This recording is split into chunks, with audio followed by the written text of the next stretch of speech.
Hi guys, duty tayo ngayon. Kita ko sa aking post. Nakatanga-tanga lang. Ito guys yung duty ko ngayon. Saan ako naka-duty? Yan. Same duty. Marshalling area. Diba? Nakita nyo. Dry dock kasi kami ngayon guys. Kaya wala tayong hindi magtanga-tanga mga security.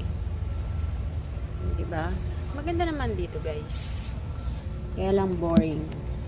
Binabantayan ko lang isang open kasi yung shelter namin guys. Kaya hindi kami pag-aalis dito.